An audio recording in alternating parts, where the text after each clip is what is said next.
Veg biryani, વઘારેલા ભાત, શાક ભાત જો તમે ખાઈને બોરિંગ થઈ ગયા હોય તો પોષક તત્વોથી ભરપૂર મગ પુલાવની રેસીપી લઈને હું આવી ગઈ છું। તો તેને બનાવવા માટે આપણે મગ અને વટાણાને ઓવરનાઇટ પલાળી દીધા હતા અને ચોખાને આપણે ધોઈ લીધા છે। પહેલાં આપણે ચોખાને બાફીશું। ચોખાને આપણે બાફવા માટે પાણીમાં ચોખા નાખી અને 1 ચમચી નિમક નાખી દઈશું, નાની ચમચી।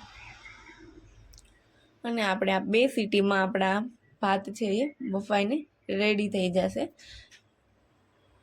ઓવરકુક આપણે નથી થવા દેવાના, એકદમ છૂટા છૂટા રહે એવી રીતે આપણે ભાતને બાફવાના છે। તમે જોઈ શકો છો આવી રીતે આપણે ભાતને બાફી લેવાના છે। હવે આપણે તેને કાઢી લેશું અને એના એ જ પાણીમાં આપણે વટાણા અને મગને બાફીશું।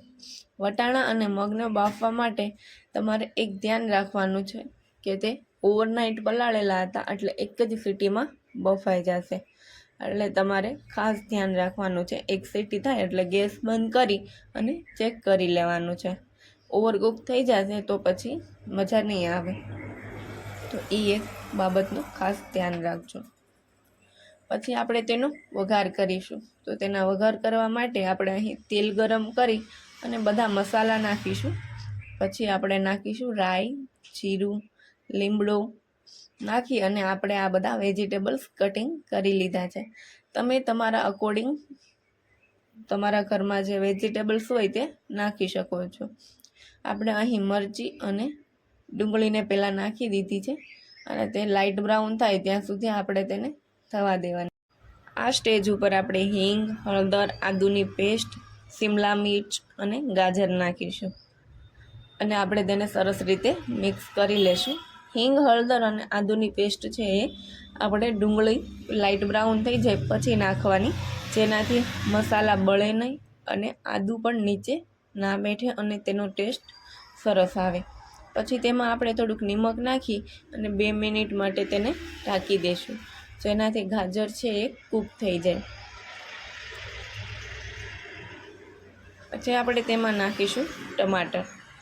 ટમાટરને આપણે સરસ રીતે મિક્સ થવા દેવાના છે અને તેને પણ આપણે ઢાંકીને 5 મિનિટ માટે ઢાંકી દેવાના છે મીડિયમ ફ્લેમ ઉપર, જેનાથી ટમાટર અને બધા વેજીટેબલ્સ છે એ સરસ રીતે કૂક થઈ જાય। તમે જોઈ શકો છો આપણા બધા વેજીટેબલ્સ છે એ સરસ રીતે કૂક થઈ ગયા છે। સરસ રીતે કૂક થઈ જાય ત્યાં સુધી આપણે તેને કૂક કરી લેવાના છે। પછી આપણે તેમાં જોઈ શકો છો આવી રીતે આપણે છૂટા છૂટા ભાત બાફ્યા હતા એ આપણે તેમાં નાખી દેવાના છે અને તેને સરસ રીતે આપણે મિક્સ કરી લેવાના છે।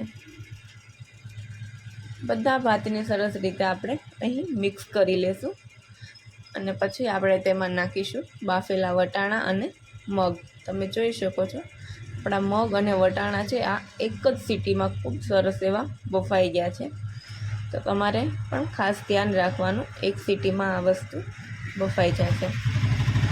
પછી તેને નાખી અને સરસ રીતે આપણે તેને મિક્સ કરી લેવાના છે અને તેને આપણે મીડિયમ ફ્લેમ ઉપર 5 મિનિટ માટે કૂક થવા દેવાના છે, જેનાથી ખૂબ સરસ રીતે બધું મિક્સ મસાલાનો ટેસ્ટ આવી જશે અને એકદમ સરસ રીતે કૂક થઈ જશે। પછી તેમાં આપણે નાખીશું ફ્રેશ ધાણા અને આપણી આ મગ પુલાવની રેસીપી બનીને તૈયાર છે। તો હવે આપણે તેને સર્વ કરીશું। તો તમને આ રેસીપી કેવી લાગી તે જરૂરથી કમેન્ટ કરજો અને આવી જ રેસીપી જોવા માટે મારી ચેનલને ફોલો કરજો।